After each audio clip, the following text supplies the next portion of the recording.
Yo Bakayalo Kuno Yalo, et oui, on se retrouve pour la première page spoiler du chapitre 34 de Boruto 2 Blue Vortex. Si tu n'es pas à jour sur Boruto 2 Blue Vortex, eh bien il y a la playlist en description qui te permet de regarder tous les chapitres de Boruto 2 Blue Vortex. Et après, tu viens regarder ce spoiler parce que ça va spoiler comme un bâtard, tout simplement, comme le nom l'indique. Donc voilà, le lien est dans la description. Et également, tu trouveras dans le lien en description Watermana, disponible également et gratuitement sur Manga Draft. Le lien est dans la description.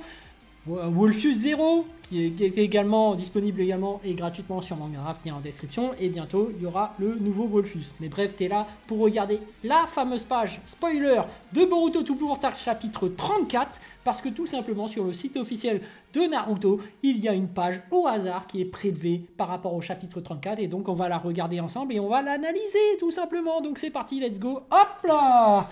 C'est parti, c'est celle-ci. Et on retrouve Sarada, qui est à l'hôpital parce qu'on se rappelle de son combat où elle a utilisé son Mangekyo Sharingan une nouvelle fois et elle est tombée dans les vapes parce que son œil a plus ou moins saigné à mort. Et du coup là, est-ce qu'elle est devenue aveugle ou pas?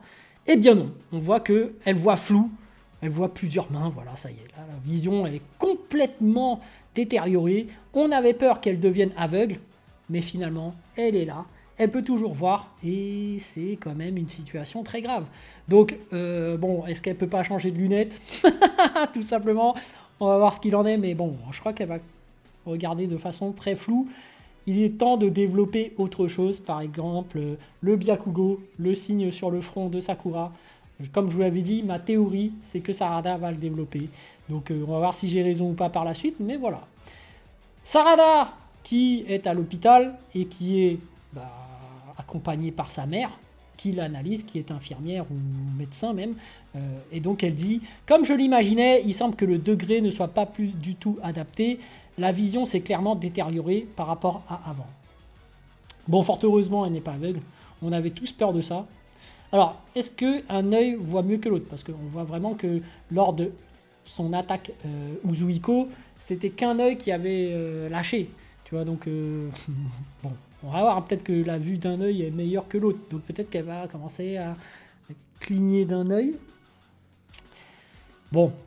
C'est un risque inévitable du Mangekyo Sharingan. Bien sûr, cela varie selon la technique et les circonstances dans lesquelles elle est utilisée. Mais de toute façon, si ça continue comme ça, elle finira par perdre complètement la vue. Bon, bah...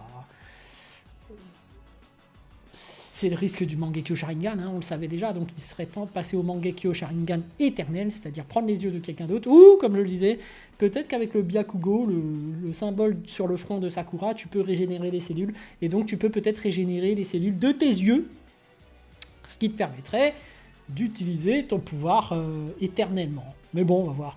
Plus on utilise ce pouvoir, plus la vision se dégrade. Si ça continue comme ça, elle finira par perdre complètement la vue. Voilà. C'était le premier spoiler par rapport à ce chapitre 34. On est rassuré par rapport à Sarada, mais qu'en est-il d'Inojin? Moi, je crois bien qu'Inojin, c'est foutu pour ses yeux. Je pense qu'il va devenir aveugle. Donc, bon, voilà. Sur ce, les amis, on se retrouve pour le chapitre 34.